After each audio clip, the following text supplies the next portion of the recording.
on va vous demander d'écrire vos questions sur le chat. Dans le bas de l'écran, vous avez inscrit chat. Vous pouvez mettre vos commentaires là-dessus, vos questions. Moi, je vais faire le modérateur des questions. Puis à l'occasion, sachant que cette question-là va être répondue, je vais attendre plus tard. Je vais faire arrêter la présentation pour répondre à des questions. C'est ça. Puis pour le reste, on maintient le micro fermé. Puis parce que si tout le monde ouvre, ça devient cacophonique. Je pense que c'est tout pour les détails techniques. Hein? Fait que les questions vont être plus à la fin. Puis on va, contrairement à la première représentation, ce qu'on va faire, c'est qu'on va boucler la nôtre, on va rassembler les questions qui sont rassembleuses, mais rapidement, on va comme faire une clôture, mais on va rester disponible s'il y en a qui ont des questions plus, mettons, plus personnelles à leur situation, on sera à votre disposition pour répondre à vos questions. N'hésitez pas à écrire vos questions dans le chat au fur et à mesure. Puis normalement, la présentation pourrait répondre à beaucoup de questions, mais n'hésitez pas à le faire. Fait que sur ça, je laisse la balle à Annie et Caroline. Merci Stéphane. Alors, bonjour tout le monde. Je m'appelle Annie Fontaine. Je travaille avec Tresmat. Ça fait 5 ans.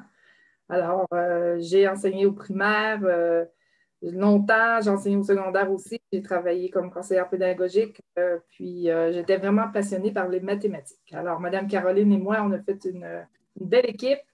Et puis, on va vous faire une présentation aujourd'hui de notre beau matériel Prespresso. Alors, vous voyez à l'écran notre site Internet. Vous avez l'adresse en haut là, pour si vous voulez aller faire une petite visite. Et vous avez la section préscolaire. Là, on va y aller tout à l'heure un petit peu plus en détail. Alors, en gros, déroulement de l'activité.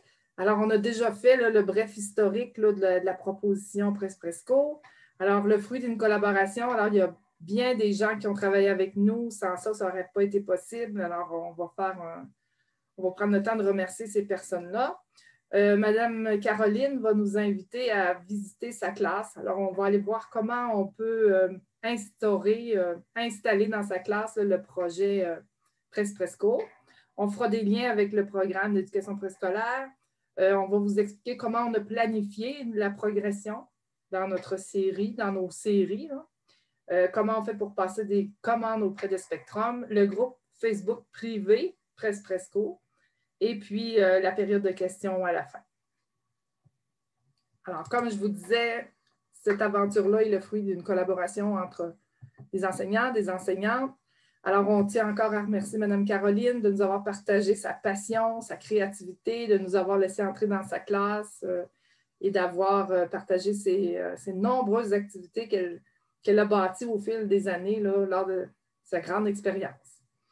On va remercier aussi les enseignantes là, de la commission scolaire, du Centre de services scolaires Beauce-et-Chemin et les enfants qui ont participé à l'expérimentation. Alors, il y a plus d'une centaine d'enfants qui ont participé à l'expérimentation. Les enseignants nous ont permis de réajuster, d'enrichir, de reconsidérer certaines activités. Alors, on a eu une belle collaboration avec ces gens-là. Et il y a d'autres conseillères pédagogiques aussi là, qui ont travaillé, d'autres conseillères pédagogiques de d'autres centres scolaires. Alors, Dany Laflamme, centre scolaire, commission scolaire, Beauce-et-Chemin. Julie Potvin, Beauce-et-Chemin aussi. Julie Soleil-Leclerc, Fleuve-des-Lacs. Marie-Isabelle Casey, Côte-du-Sud. Et puis Annie Sayer, commission scolaire, centre scolaire Alicana. Alors, merci pour vos précieux conseils, votre lecture et vos liens là, précieux avec le programme. Alors, sans plus tarder, Mme Caroline nous invite dans sa classe. Alors, on va écouter un petit vidéo d'à peu près une dizaine de minutes, 10 à 11 minutes. Et par exemple, je vais vous donner une petite intention d'écoute. Alors, l'intention d'écoute, c'est objectif autonomie. Alors, pendant l'écoute de cette vidéo, on vous invite à dégager des stratégies ou des interventions qui ont été mises en place pour favoriser l'autonomie chez les enfants de 5 ans. Alors, vous pouvez les inscrire dans le chat si vous voulez. Puis, si vous avez des questions, après ça, des commentaires, mais on pourra faire une petite pause, là, puis réagir. Alors, je vous invite à faire l'écoute. En passant, vous allez voir que la vidéo, il est sur le site. Et il y a aussi d'autres vidéos que vous pourrez visionner là, lorsque vous aurez le temps. Alors, dans la classe de Mme Caroline.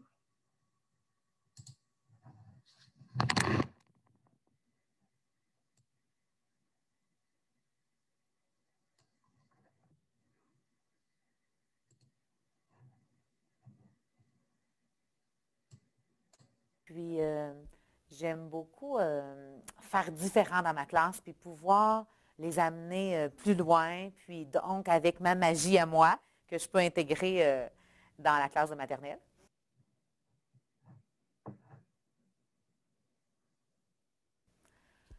Il y a environ 4 à 5 ans, ici à l'école, on a eu une formation sur les fonctions exécutives. Moi, ça me parlait beaucoup, puis je me demandais comment dans ma classe je vais faire pour que mes élèves se mettent en action, que mes élèves s'activent. Aussi, je trouvais aussi qu'on parlait beaucoup, nous, les enseignants. Donc, je voulais en faire moi, parler moins, et que mes élèves soient beaucoup plus en action. Donc, je me suis dit, comment je vais faire ça? Donc, j'ai décidé de monter des bacs, donc des bacs d'activation que je n'expliquerai pas aux enfants. Donc, chaque enfant peut prendre son bac et lui-même essayer de trouver, par son questionnement dans sa tête, comment réaliser l'activité. Donc, les enfants, ça les fait chercher, ça fait que c'est eux qui sont au cœur de l'action dans ma classe.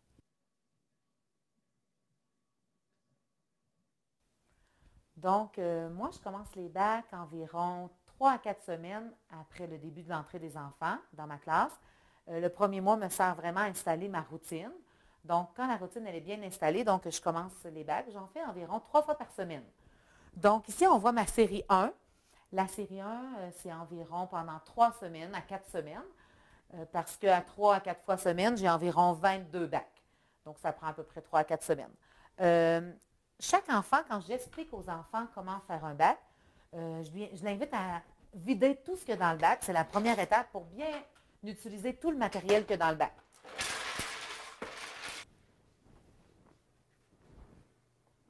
Moi, aujourd'hui, je suis venue faire une nouvelle activité avec toi. Alors, si tu veux me poser des questions, c'est comme avec Mme Audrey. Je voudrais que tu lèves ta... Pourquoi je mets... Oh! Pourquoi je mets ma main là? Pourquoi je mets ma main là? Oh oui, je voudrais que tu lèves ta main. J'ai préparé une belle activité pour toi. Ça va être nouveau. Tu vas faire ça dans ta classe de temps en temps avec Mme Audrey. Regarde bien.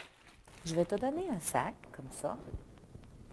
Et je veux que tu l'ouvres et que tu sortes tout ce qu'il y a dans le sac. Tu dois sortir tout ce qu'il y a dans le sac. Et là, je regarde. Qu'est-ce que je dois faire avec ça? Oh! Madame Caroline et Madame Audrey, on ne te le dira pas. Comment tu vas faire pour savoir quoi faire? Moi, je ne te le dis pas quoi faire. Comment tu vas faire? Hein? Oups. Moi, je ne te le dirai pas quoi faire. Comment tu vas faire pour trouver? Des petits bouts en mousse et on les met dans les plats. Comment tu as fait pour le trouver? Parce que j'ai deviné. Tu as deviné avec... Oh, tu as pris ta réponse dans ta... Ah, elle a trouvé dans sa tête quoi faire. Ah, regarde. Oh. J'ai ça dans mon bac. Qu'est-ce que je dois faire avec ça? Toi. Il faut prendre ça dans la mousse et on le met dans le plat. Ah oui, ça sert à les prendre. Comment tu as fait pour le trouver? Dans la tête. On trouve dans notre tête. Moi, là, Morgane, je ne te le dirai pas comment faire. Parce que je veux que tu trouves dans ta tête. Alors, c'est vrai, je dois prendre les bleus et les mettre dans le bac bleu. Parfait. Mais là, regarde bien. Disons qu'il y a d'autres choses dans ton sac. Disons que toi, ça c'était ça. Disons que je te donne ce sac-là. Hein? Reste assis, s'il te plaît. Qu'est-ce qu'on fait en premier? On regarde qu'est-ce qu'il y a dans le sac.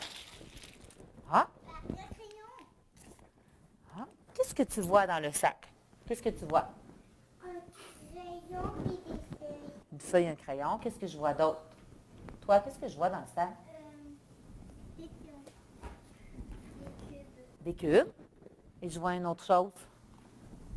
Un papier comme ça avec des bananes. OK.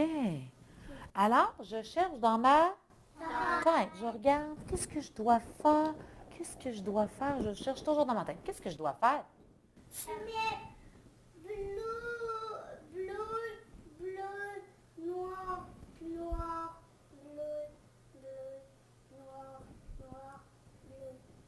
bleu, noir. Hey, les amis, comment elle a fait pour trouver? Je lui ai pas dit.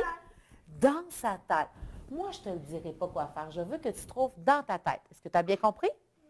quand tu as fini, tu lèves ta main. Et là, oui. Et je vais venir te dire et je vais te dire, souligne ton nom, tu as réussi. Alors, je veux que tu soulignes ton nom pour dire que tu as réussi. Je vais te le montrer, tu vas être capable. Parfait. Et quand tu as terminé, on ramasse toutes nos choses, on les remet dans le sac et on va se rechercher une autre activité. Parfait? Combien on peut faire d'activités? On peut en faire 2 ou 3. Toi, mademoiselle, est-ce que j'ai le droit d'en faire juste une? Toi?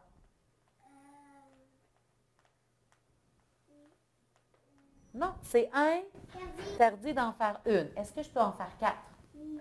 Non, c'est Comment je dois en faire? 3. Non. Oui. 2 ou 3. Parfait. Tu peux prendre 2 activités ou 3 activités. Après, tu as terminé. Qu'est-ce qu'on fait quand on a fini une activité? On doit? On attend. Oui, on lève la main. Puis moi, je vais aller te dire bravo, tu as réussi. Parfait. Est-ce que tu es prêt? Oui. Il y avait d'autres choses. Alors, je t'ai placé une activité, va t'en choisir une. Donc, l'enfant doit regarder qu'est-ce qu'il y a dans le bac, il doit se questionner, se poser des questions, et c'est lui qui doit s'activer pour réussir à faire quelque chose avec ça. Moi, je ne réponds pas si les enfants me demandent qu'est-ce qu'on fait. Je lui dis essaye, réessaye, je le questionne. Jamais que je donne la réponse aux enfants. J'essaie toujours de le retourner à qu'est-ce que tu vois dans le bac en lui posant des questions. Et l'enfant doit y arriver par lui-même. Donc, s'il arrive encore vraiment pas, je peux aller encore plus loin dans mon questionnement. Quand l'enfant a fini, il doit lever la main. Et moi, je l'invite à souligner son nom dans le fond du bac pour dire qu'il a réalisé ce bac-là. Quand les enfants ont terminé leur bac, ils doivent lever la main sans parler. Ils doivent attendre que je vienne les voir. Quand je viens les voir, il y a comme 3 possibilités de qu'est-ce qui peut arriver.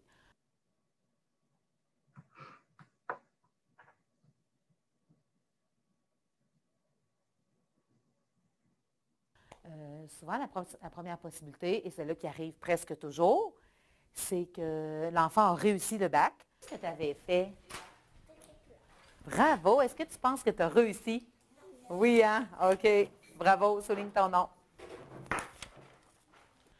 Dans une deuxième possibilité, l'enfant peut avoir fait quelque chose de très logique avec son bac, mais pas ce que moi j'avais pensé qu'il pouvait faire. Dans ce cas-là aussi, je vais l'encourager, je vais lui dire, tu as trouvé une bonne stratégie, tu as trouvé quelque chose à faire avec ton matériel, et je vais lui dire aussi de souligner de son nom et que son bac est réussi parce que qu'est-ce qu'il a fait? C'était logique, c'était sous un principe mathématique. Peut-être que lui ne le sait pas, mais moi, je le sais. Donc, et la notion que moi, j'avais prévue pour ce bac-là, il va le refaire dans d'autres bacs. Donc, ce n'est pas grave s'il n'a pas fait exactement qu'est-ce que je demandais. Puis les rouges, puis les verts. Et ici? Les noirs, puis les bleus. OK, parfait. Tu peux souligner ton nom. Non. Et la troisième possibilité, c'est que l'enfant n'y arrive pas à faire le bac, n'arrive pas à faire quelque chose avec le matériel. Donc, dans ce temps-là, je vais toujours par le questionnement. Donc, je le questionne, je lui demande de regarder encore le matériel qu'il y a dans son bac. Je lui demande aussi de nommer le matériel qu'il y a dans son bac. Parce qu'en le nommant, des fois, il y a des choses qui lui viennent à l'idée. Je peux aussi lui remontrer l'image. Qu'est-ce que tu vois? Toujours en lui posant des questions. Et des fois, même quand c'est vraiment, vraiment difficile, je peux essayer de le pister, mais sans jamais donner la réponse. Puis, je peux aussi, comme autre stratégie, revalider qu'est-ce qu'il y avait déjà de bon pour lui dire, ah, ça, c'est réussi, là, tu as réussi. J'aimerais ça que tu continues à faire pareil pour le reste des choses. On essaye encore. Elle est où? Elle est où ton orange? Elle est où ta rouge? Mais il n'y a plus. Ah, il n'y a plus de jaune, hein? Et peut-être que ceux-là, ils t'ont joué un tour. Ils sont quelle couleur, ceux-là? Jaune. Oui. Voilà. On va le refaire ensemble. Elle est où ton orange? Ta jaune, rouge? OK.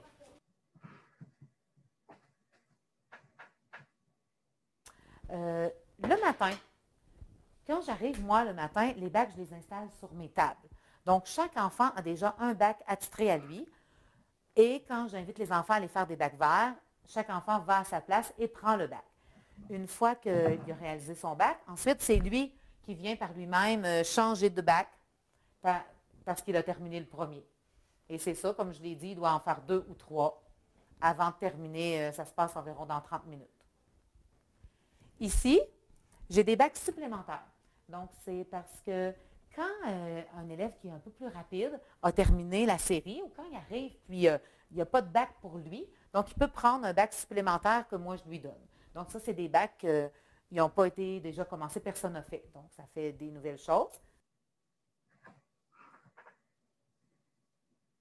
Ici, on voit mes 7 séries d'activités. On voit que la numéro 1 puis la numéro 2 les enfants les utilisent. Puis, à chaque fois qu'il y en a un qui termine, je peux prendre un nouveau dans la prochaine série et le remplacer par lui que je vais ranger. À la fin aussi, je classe aussi du matériel de trop pour des fois que je perde un morceau, quelque chose comme ça. J'ai un bac en bas pour ça. Il manque une pince, donc je peux la reprendre tout de suite, la pince, pendant que les enfants sont en action. Et dans chaque bac, c'est mis comme ça dans un sac séparé. Donc, c'est facile pour moi de donner le sac, de le sortir rapidement.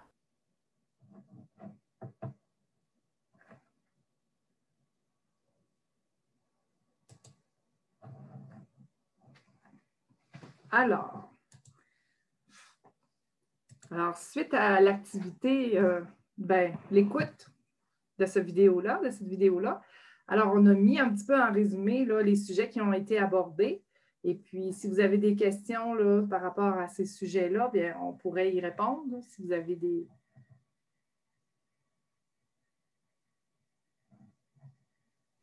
Annie, oui, comme c'est ça va?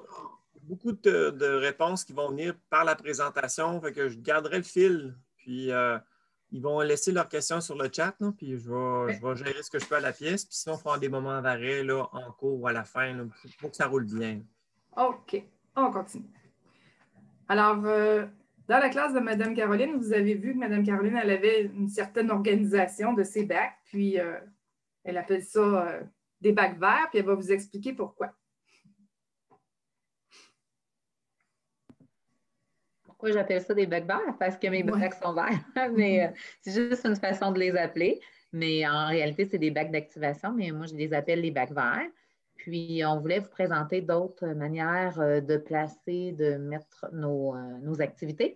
Moi, dans ma classe, je ne mets pas les sacs parce que les sacs, c'est seulement pour placer mon matériel.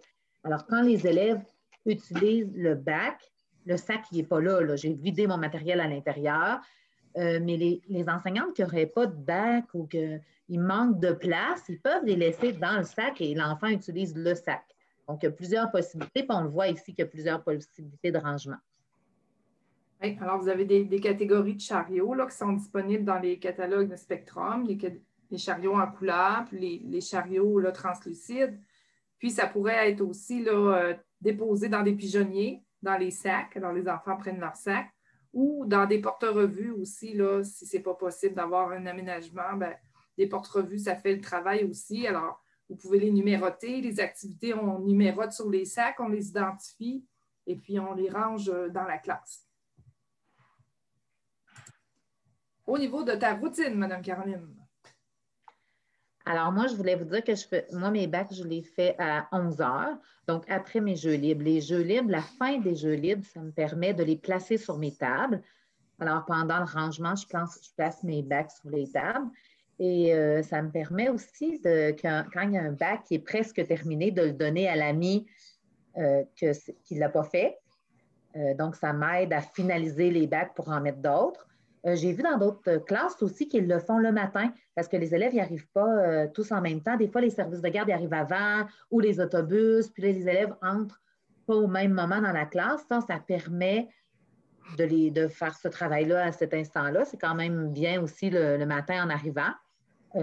C'est ça, mais ça se place un peu partout dans la routine. Moi, j'aime ça à 11 heures parce que les élèves, ils commencent à être un petit peu fatigués à 11 heures, puis les bacs verts, ils adorent ça. Alors, je trouve que ça sert bien à 11 heures.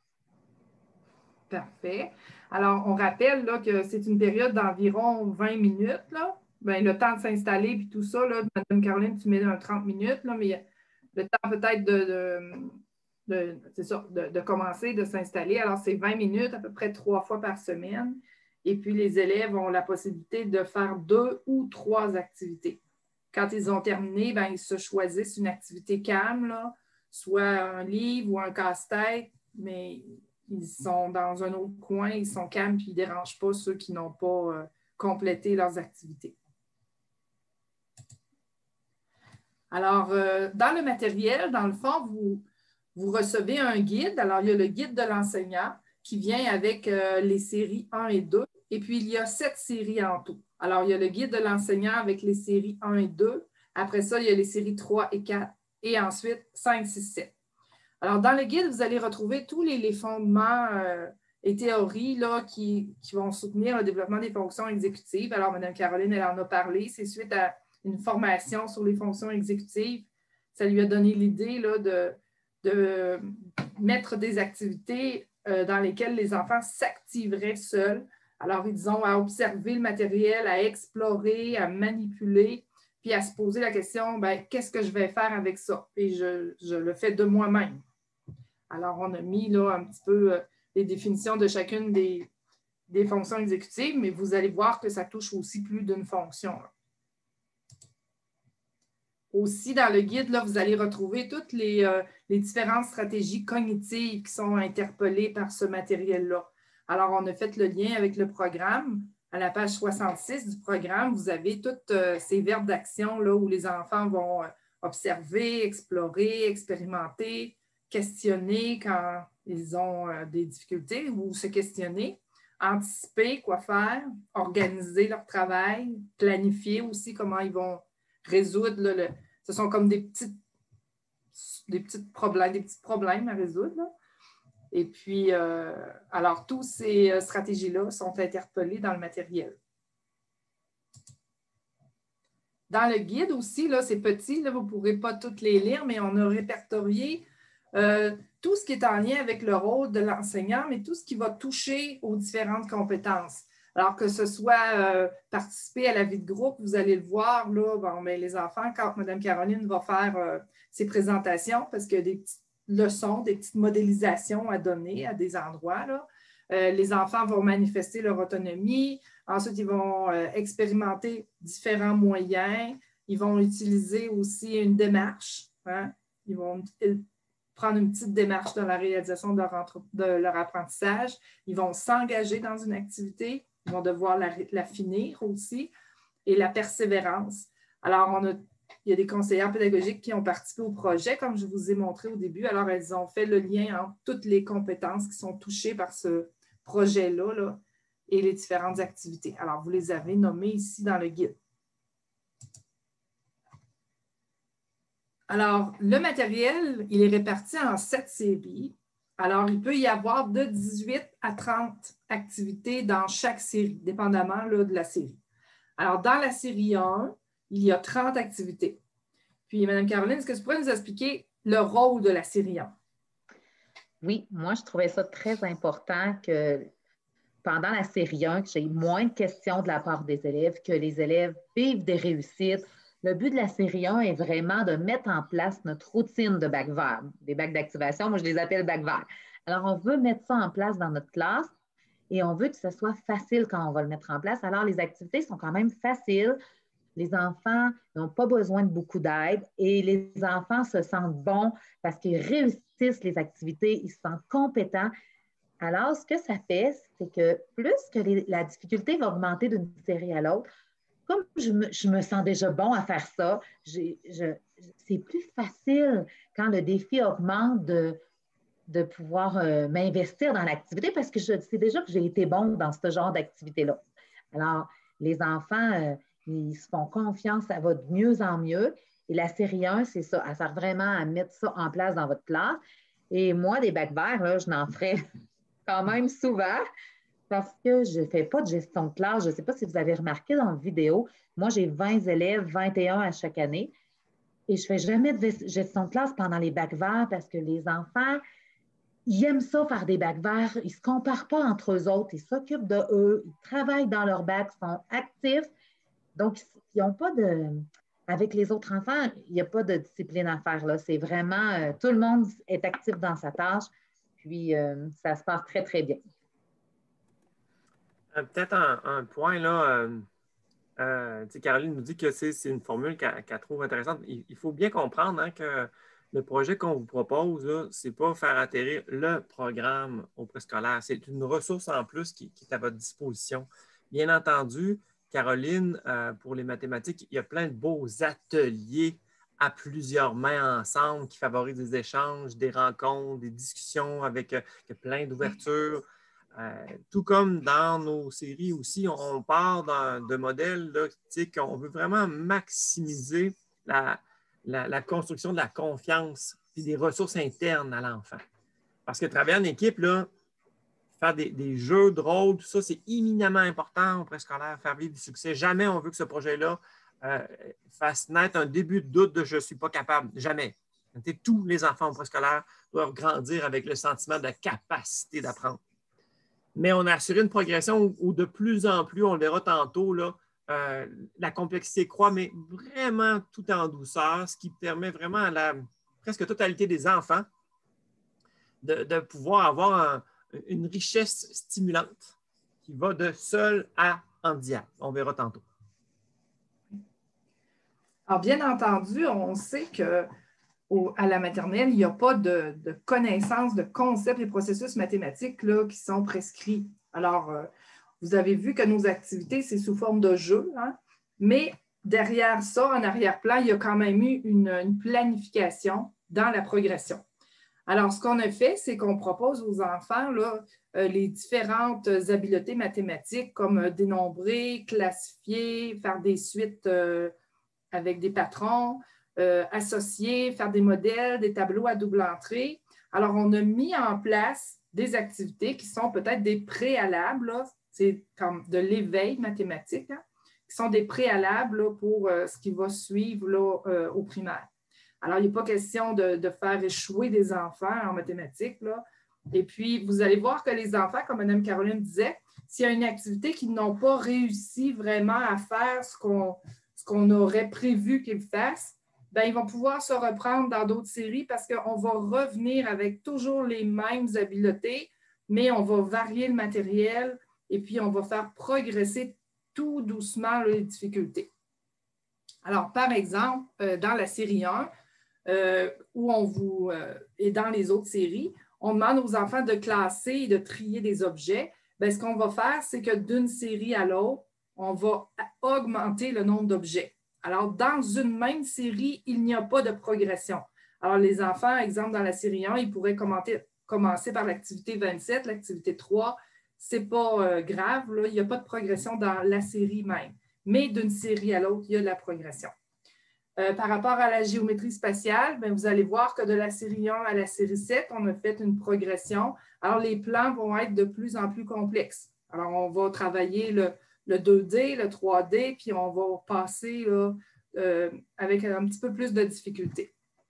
Des objets dans le bac, dans le fond, le nombre d'objets, vous allez voir que dans les séries 1-2, c'est quand même là, simple.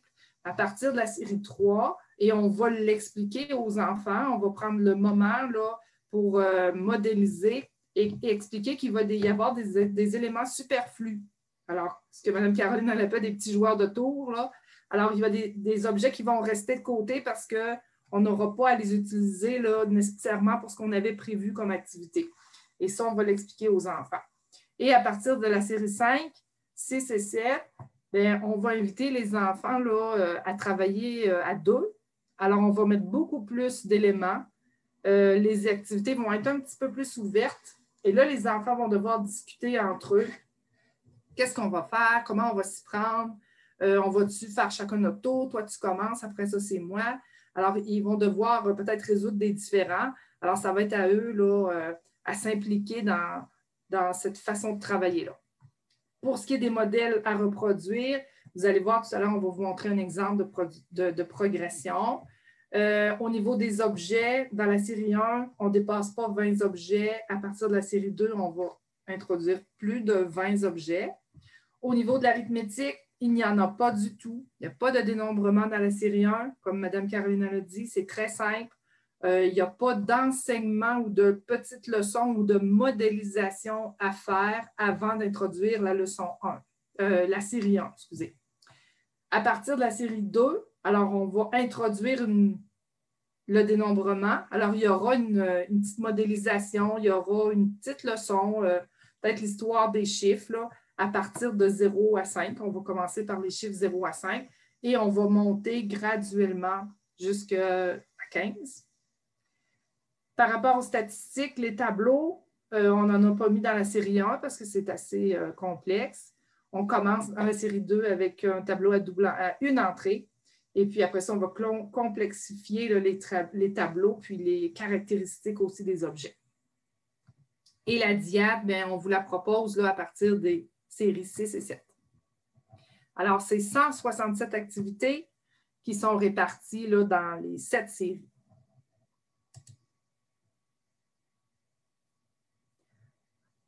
Alors, on en a un modèle de progression ici. Annie, une chose. Oui. Parce que c'est une question qui vient là, dans les travails de diade. Donc, simplement dire que, tu sais, initialement, nous autres, on avait anticipé faire des tâches plus ouvertes, propices à la coopération, plus à la fin. Ce qu'on réalise maintenant, c'est qu'on probablement, à partir de la série 4, après les fêtes, commencer à travailler en équipe de 2. Mais ça, c'est toutes des choses qu'on est en train d'affiner avec le temps. Parfait. Alors, un exemple de modèle, comment on a fait évoluer, comment on a fait la progression entre les modèles. Tu veux l'expliquer, Mme Caroline? Oui, ici, on voit de la série 1 à la série 7. On voit au début, l'enfant doit le faire sur le modèle. Ensuite, on a fait encore sur le modèle, mais avec plus de pièces. Et plus on avance, le plan est à côté. On doit le faire sur quelque chose. On voit aussi le plan plus petit. Et plus que ça avance, on voit que la série, vers la fin, la série 7, c'est plus un projet ouvert. Donc, l'enfant doit se poser une question. Ils doivent se poser une question en équipe pour savoir comment je vais faire pour faire ce robot-là, mais avec des élastiques. Alors, il y a beaucoup de questionnements quand on arrive plus dans la série 6 et 7 pour que les deux enfants puissent se placer en équipe. Mais moi, j'ai commencé à l'essayer de la série 4, 5, de les placer en équipe. Ça va quand même bien de les placer plus tôt en équipe parce que là, les activités sont un peu plus faciles. Alors, ils peuvent travailler le travail d'équipe dans des activités plus faciles un peu. Puis, après ça, ils sont plus habiles quand on vient à la série 6 et 7 qui a plus de difficultés. Parfait, merci. Puis, vous voyez, là, la série 5, là, ils ont un modèle réduit, ils doivent le reproduire, mais il reste des morceaux. Alors là, il y a une complexité. Là. Un autre exemple, au niveau de la progression, c'est dans le dénombrement. Alors, dans la série 1, il n'y en a pas. Dans la série 2, vous allez travailler les chiffres là, 0 à 5. Alors, ils doivent mettre des yeux aux monstres. Alors, dans la série 3, on va mettre 0 à 8, puis on va augmenter tranquillement pas vite. Série 4 aussi. Série 5, il y a des objets, puis il y a un chiffre décrit à côté. Alors là, c'est un petit peu plus complexe. Série 6, ils doivent remplir des sacs avec des petits objets, avec des cartes. Ils ont le nombre d'objets à mettre exactement dans chacun des sacs. Et la série 7, ils doivent remplir les camions de blocs là, pour aller transporter des blocs. Alors là, vous avez juste le symbole, puis là, on est rendu jusqu'à 15. Pour appuyer le travail du dénombrement, Mme Caroline, elle a prévu des cartes secours. Tu veux nous en parler? Moi, les cartes secours, j'en ai à plusieurs endroits dans ma classe, donc sur plusieurs tables, dans des petits endroits spécifiques de la classe, sont toujours accessibles aux enfants. Ils les utilisent pendant les ateliers, ils les utilisent quand il y en a besoin pour faire un travail qui est en lien avec les mathématiques, ils peuvent toujours les prendre. Alors, les chiffres de 1 à 5, en général, dans ma classe, c'est ainsi, il y en a un ou deux là, qui ont plus de difficultés, mais il faut que ça soit accessible. Alors, ils peuvent aller les chercher. Puis ici, ils ne comprennent pas le symbole, donc ils peuvent l'utiliser dans leur bac, puis mettre les objets sur les points noirs et les compter, les points noirs, 1, 2, 3, 4, associés, ou placer les objets dessus et les prendre et les mettre sur l'activité. Donc, c'est une carte d'épanage que les élèves, je leur ai appris à utiliser depuis le début de l'année. C'est encore une fois pour favoriser l'autonomie. Alors, ils savent là, que c'est une ressource externe qu'ils peuvent utiliser en tout temps. Voici des exemples de fiches d'enseignants. Alors, quand vous commandez le matériel, vous allez recevoir là, le guide et dans le guide, vous avez chacune des activités qui sont expliquées. Alors, par exemple, si vous avez dans la série 6, là, vous avez l'activité 10. Alors, on vous indique toujours l'habileté mathématique. Alors, ici, tableau à double entrée. Vous avez la description de l'activité. Alors, en équipe de 2 ici. Les enfants placent les figurines dans les cases appropriées en respectant les différents modèles et les différentes couleurs. Alors, on a fait progresser aussi les tableaux à double entrée. Là, il y a plusieurs formes différentes, puis il y a plusieurs couleurs. Alors, les élèves doivent repérer aussi des objets dans un plan. Vous avez toujours la liste du matériel. Alors, lorsque vous recevez le guide, vous recevez tout le matériel nécessaire pour monter les activités, série 1 à 7. Bien, dépendamment, vous pouvez commander guide 1 et 2, après ça 3, 4, 5, 6, 7. Et vous avez le détail du matériel. Ici, vous avez 36 créatures de la mer. Et puis, vous avez une petite vignette. Alors, dans certaines activités, on a introduit ce qu'on appelle là, des indices pour des fois, on peut varier la position pour travailler là, la graphomotricité pour développer le tonus musculaire. Alors, Mme Caroline, tu veux nous en parler de ces petites vignettes-là? Oui, on a des vignettes comme ça pour varier les positions. Par exemple, il y a même une vignette que c'est d'accrocher la feuille au mur et de travailler sur le mur. Moi, j'ai installé 2 petits clous dans ma classe. Alors, l'enfant sait que quand il y a cette vignette-là, de t'installer sur le mur, tu vas travailler à cet endroit-là. On a mis aussi des gants. Donc, on place des petits gants magiques noirs dans le bac. Ça, c'est vous qui les ajoutez. Puis, on vous a indiqué quel doigt couper. Alors, vous coupez sur le gant 2 doigts et ça veut dire que l'enfant doit enfiler le doigt et prendre les objets avec les 2 doigts qui sont visibles. Donc, les enfants, ça leur permet de travailler aussi beaucoup de motricité fine. Puis, on a ajouté des pinces aussi dans les activités pour prendre les objets. Mais moi, je vous suggère, là, si vous l'achetez le projet, bien, moi, je vous suggère aussi d'en ajouter d'autres, des pinces. Des fois, on en a dans notre classe. On peut, dans certaines activités, nous-mêmes dire, ah, celle-là, je vais ajouter une pince. On peut en ajouter d'autres. Parfait. Un mot, oui. Simplement, encore une fois, les vignettes de posture, comment on veut qu'ils jouent à ce jeu-là, ou les gants magiques, comme Caroline le dit, c'est toujours dans l'idée d'en faire des activités qui sont autoportantes pour vous dégager du temps de rencontres, de discussions avec les enfants. Fait que tout le monde est capable de s'engager seul à vivre une activité. Fait que pendant ce 20 minutes-là, vous êtes pleinement disponible pour circuler, échanger, entendre la réflexion des enfants. Fait que c'est toujours cette même posture-là. Oui. Puis avant d'introduire les séries dans lesquelles il y a des vignettes, Mme Caroline, elle prend le temps de les présenter aux enfants, les vignettes aussi. Alors, on va modéliser, on va présenter chacun des pictogrammes qui sont sur les vignettes. On va demander aux enfants, ben, qu'est-ce que tu penses que ça veut dire, cette vignette-là? Alors, on va les regarder ensemble. Même chose pour les vignettes, pour les gants coupés. Alors, quand les enfants vont choisir un bac puis ils vont voir la vignette, ben, ils n'ont pas besoin de demander d'explications supplémentaires. Ils savent de façon autonome qu'ils vont devoir adopter la posture sur la vignette ou qu'ils vont devoir enfiler le gant là, qui a les doigts coupés pour réaliser l'activité là, différemment. Alors, au départ, on avait vu le site. Alors, on va revenir sur le site Presco. Alors, vous avez ici là, les ressources, c'est-à-dire au début, je vous ai présenté une vidéo, mais il y en a d'autres. Alors, vous avez une autre vidéo qui présente le projet, celui dans la classe de Mme Caroline, la conseillère pédagogique d'une autre commission scolaire, là, d'un centre scolaire qui présente le matériel d'une autre façon. Et certaines consignes qu'on avait données au printemps là, en lien avec COVID, là, qui est plus ou moins là, permanent, là, mais on va le laisser comme ça. Puis, vous avez un extrait ici du guide là, qui vient là, quand vous commandez le matériel avec les séries 1-2. Alors, vous avez tout ce qu'il faut ici pour le matériel.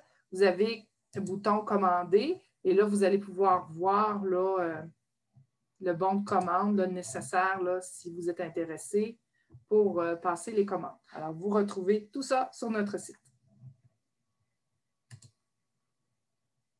Si vous commandez le matériel, voici ce que vous recevez.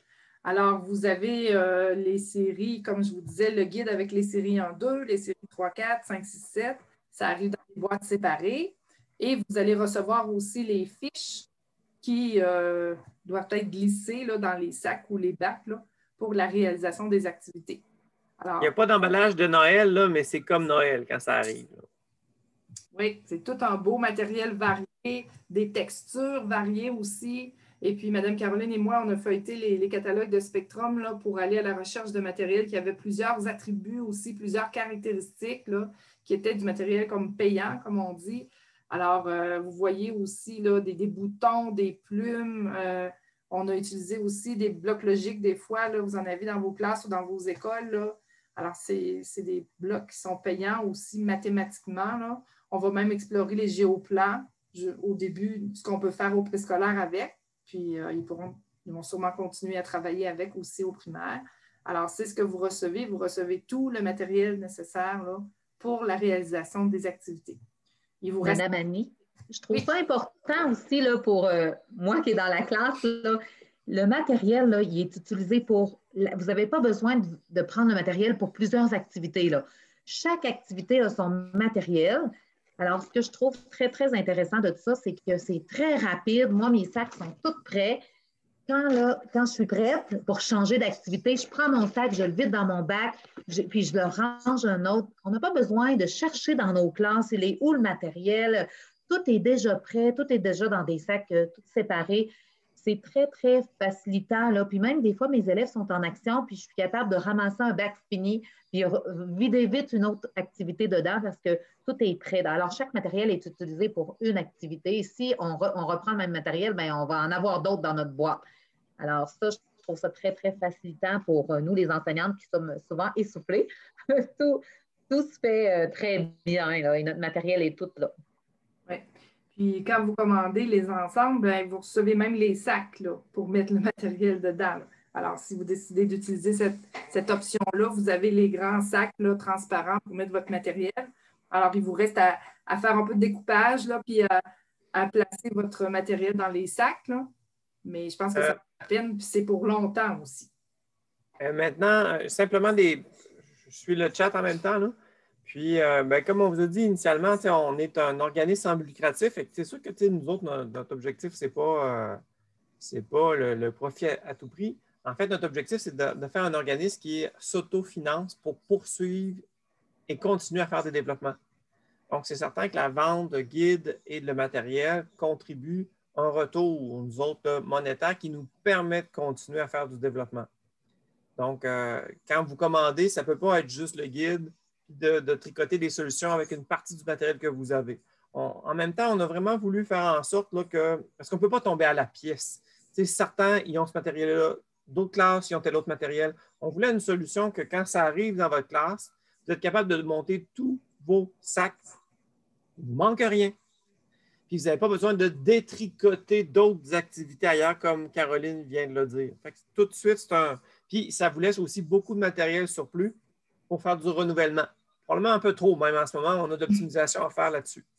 Les feuilles sont plastifiées aussi, donc sont laminées d'un côté. Fait que tout est vraiment prêt là, pour pouvoir vivre le projet très rapidement. En fait, en une journée, vous avez le temps là, si vous avez une tranche puis un poinçon adéquat, vous êtes capable de faire vos 50 premières activités, soit grosso modo série 1 et 2 en une bonne grosse journée. Puis ça, donc, vous avez venu de planifier 2 mois d'activité de bac d'activation de 3 fois 20 minutes par semaine. J'ai vu une question, moi, dans ma commission scolaire. Moi, j'ai donné 3 journées de formation, donc 25 personnes par formation, donc 75-80, et on est peut-être 90. Alors, moi, dans ma commission scolaire, c'est presque, je pourrais dire que presque tout le monde a commencé à travailler avec ce projet-là. Et moi, j'ai 7 classes de préscolaire dans mon école. Alors, moi, mon directeur, qu'est-ce qu'il a fait? Il nous a acheté chacun notre tour. Alors, une année... Donc, 2 enseignantes l'ont reçu. L'autre année d'après, 2 autres enseignantes. On s'est trouvé. Mon directeur, il a trouvé des sous. Ben, je vous dirais que le climat qu'on sent, là, parce que dans les commissions scolaires où on a collaboré avec les CP, on a rapidement atteint, là, en claquant des doigts, là, 75 à 80 des enseignants qui voulaient partir non, tout de suite. Fait que ça a comme créé des fenêtres, des opportunités entre CP et les enseignants pour faire un bout de chemin. Puis c'est encore plus riche quand on prend le temps de se voir. Fait qu'on fait des formations aussi, on co-anime avec des conseillers pédagogiques où on partage tout notre matériel de formation, donc de courts moments en ligne où on peut se voir. Puis c'est un beau fil conducteur pour faire des journées qui sont excessivement gratifiantes et payantes. C'est-à-dire qu'à la fin de ta journée, tu en as vraiment plein les poches, là. Puis c'était une belle opportunité d'échanger entre collègues, entre CP puis enseignants pour faire un pas de plus au niveau de l'éveil des mathématiques là, au préscolaire. Les directions, quand ils voient notre perception, c'est que comme c'est là, il y a beaucoup d'initiatives à gauche et à droite. Ah, je vais acheter ci, je vais acheter ça souvent dans votre budget personnel plus que d'autres choses, où on se montre chacun des petites solutions, des petits buzzy bags, des petits trucs. Puis, c'est possible qu'un directeur, ils ne veulent pas augmenter ce budget-là parce qu'une fois que vous allez partir, jusqu'à quel point ça va pouvoir continuer de vivre, ça? Parce que vous autres, vous avez un grand bagage derrière la tête. Quand vous avez fait ça, vous avez fait ces achats-là, vous avez une intention. Tandis que le projet des bacs d'activation, avec le guide, bon, des capsules vidéo, il y a une structure qui fait en sorte qu'il peut être réutilisé pendant, vous vous absentez pour un congé maternité, c'est facile de poursuivre ça. Vous changez l'école, ben, ça va servir pour le prochain. Donc, les directions voient ça comme un investissement structurant, qui n'est pas un coup d'épée dans l'eau, qu'il y a des chances que ça reste. Et ils ont le sentiment que le préscolaire, ça n'a pas été souvent votre tour d'avoir des ressources. Fait que souvent, avec un temps soit peu, une présentation, ne serait-ce que la vidéo qu'on vous a présentée, ils sont vraiment pas durs à convaincre. Est-ce qu'on prenait le temps de répondre à d'autres questions? On est quand même dans notre diaporama. Là. Est-ce que. Je vais faire un tour de temps. Est-ce qu'on peut acheter des fiches? On vient de dire, c'est non. Je comprends, mais des raisons budgétaires, c'est possible d'acheter le matériel séparément. Non, ce n'est pas possible. Les ziplocs sont fournis. Ça fait vraiment beaucoup de travail. L'enseignement d'avoir le matériel clé en main, c'est pour ça qu'on l'a fait. C'est implanté dans combien d'écoles?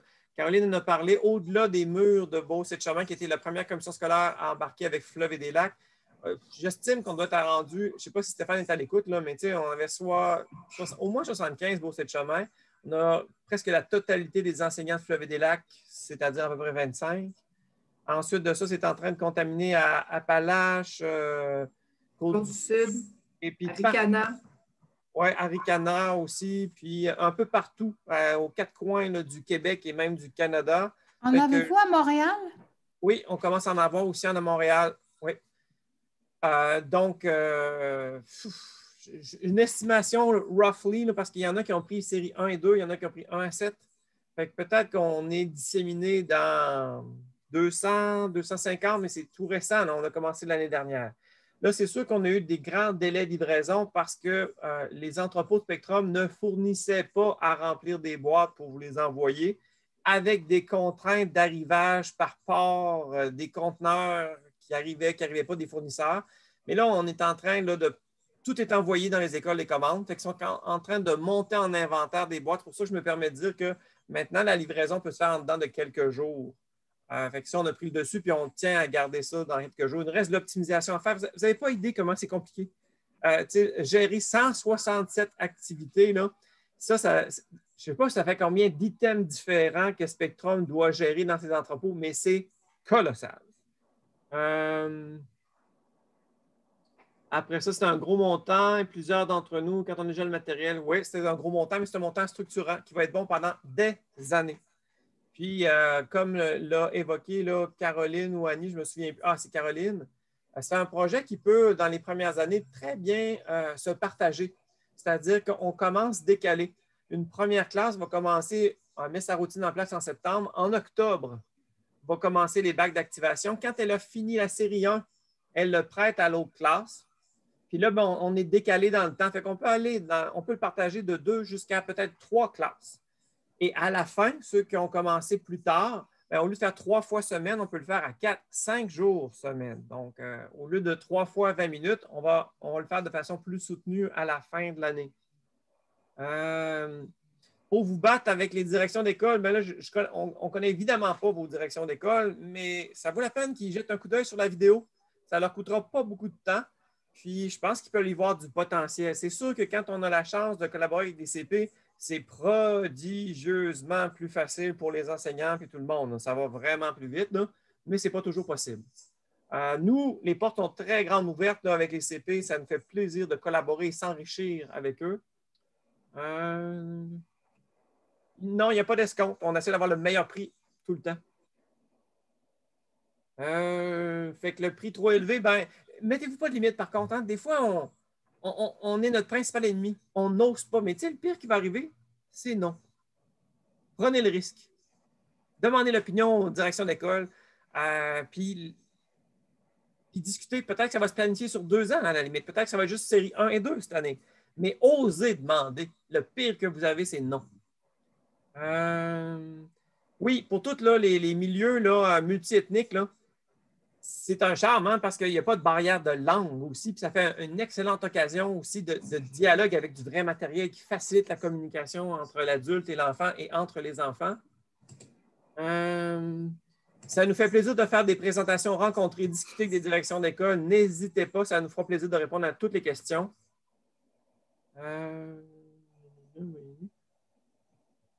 Ouais, je pense que j'ai fait le tour. On peut continuer, Annie. Juste un petit mot pour vous dire qu'il y a toujours le groupe Facebook privé là, pour Math Presco. Alors, on est au-dessus de 2500 membres. Alors, on veut partager des activités, on veut partager des façons de s'organiser, des photos d'enfants en pleine action. Alors, si vous avez le goût là, de participer à notre petite communauté, bien, on l'apprécie aussi. Les gens qui posent des questions, il y a des gens qui aussi partagent des idées. Alors, c'est toujours intéressant de vous lire. Et puis, on est à l'affût de ça. Là. Alors, vous avez des exemples d'élèves dans la classe de Mme Caroline. Là. On voit une petite fille qui a vraiment de l'air à être engagée puis réfléchir. Là. Alors, c'est ça qu'on veut. On veut des enfants qui s'engagent, qui s'activent d'eux-mêmes, qui sont autonomes et qui ont aussi, là, au niveau du domaine du développement global, on n'en a pas fait, là, mais vous pouvez faire des liens avec tous les domaines. C'est assez facile, là, au niveau au niveau actif, au niveau social. Alors, vous pouvez faire les liens, là, c'est une activité qui couvre plusieurs compétences et domaines. Pour ceux qui n'ont pas Facebook, Ouais. il faut comprendre d'abord que c'est, et comme on est à travers vraiment beaucoup de commissions scolaires, ça reste un médium pour nous qui était facile de connecter plusieurs enseignants ensemble. Puis cet espace-là, on le rêve collaboratif. Fait que, tu sais, que les gens apportent leurs idées, leurs suggestions. Il y en a qui avaient déjà des activités. Ça permet d'enrichir les autres. Ça nous donne des idées pour éventuellement d'autres développements. C'est un bel espace là, constructif où le sarcasme n'a pas sa place. Puis, mais ceci dit, on veut, dans l'avenir, créer un espace là, où, sur notre site de formation en ligne, où on créerait un petit espace là, sur notre site Moodle pour le préscolaire. Où, là, comme c'est là, on a essayé de trouver des solutions pour que ce soit le plus durable possible. Votre achat serve le plus longtemps. Donc, tous les petits achats, c'est-à-dire toutes les petites pièces comme des pastilles de couleurs pour des associations, bien, vous avez la recharge directement dans le guide pour la réimprimer advenant que vous perdiez certains petits jetons de couleurs plastifiés. Pour les gros morceaux, bien, on pense que ça va vraiment durer longtemps. En tout cas, c'est notre intention. Mais puis vous avez du matériel 3D en surplus. Fait on va vraiment rester à l'écoute pour que votre matériel vive et vieillisse bien dans le temps. Non, tu as plein de belles félicitations, Caroline. Oui, merci. Je pense qu'il y en a qui perçoivent tout le travail qui est derrière aussi. Là. Puis on n'a pas la prétention d'avoir de la perfection, mais ce qu'on souhaite, c'est des outils qui facilitent la vie, puis on veut être le plus cohérent possible avec le programme. C'est pour ça que le jumelage avec des CP, c'est un jumelage qui est vraiment puissant. Ça assure une cohérence entre les formations qui ont été passées, puis c'est l'avenir, puis ça vient s'insérer dans une stratégie de formation continue qui peut être très, très payante pour tout le monde. Oui, puis aussi, là, il y a plusieurs liens à faire avec des formations que vous avez déjà eues, là. Alors, souvent, les conseillers pédagogiques font les liens avec les formations qu'il y a eues là, à l'interne et ce que le matériel peut apporter là, pour enrichir toutes les formations que vous avez eues. Fait que je propose, moi, qu'on clôt. On va rester à votre disposition, mais je pense qu'on ferait comme une petite clôture. Fait que je te laisse faire la clôture, Stéphane, parce que c'est toi qui nous as ouvert la porte. On te laisse refermer la porte. Je vais fermer la porte, mais pas hermétiquement. Alors, je vais remercier tout le monde d'avoir participé finalement à la rencontre. Gênez-vous pas pour aller vous inscrire à notre tirage. Vous allez voir que sur le formulaire, vous pouvez aussi demander de l'information pour vos installations de matériel maternel 4 ans et aussi pour Presco. Donc, si vous voulez qu'on vous contacte, vous pouvez librement demander qu'on vous contacte là, avec vos coordonnées. Ou bien simplement participer au tirage, gênez-vous pas. Sinon, si vous avez besoin d'autres informations, vous savez, vous pouvez contacter les gens de presse, vous pouvez contacter les gens de Spectrum également, puis on va s'assurer de vous seconder là, dans l'achat de ce matériel-là. Alors, merci beaucoup de votre participation et bonne journée. Merci, Stéphane. Peut-être que les personnes qui restent, s'il y en a qui ont des questions, ils peuvent ouvrir leur micro et les poser, les questions. On est là pour répondre à vos questions. Si vous avez des choses que vous aimeriez savoir ou des choses comment moi je le vis ou qu'est-ce que... Gênez-vous pas.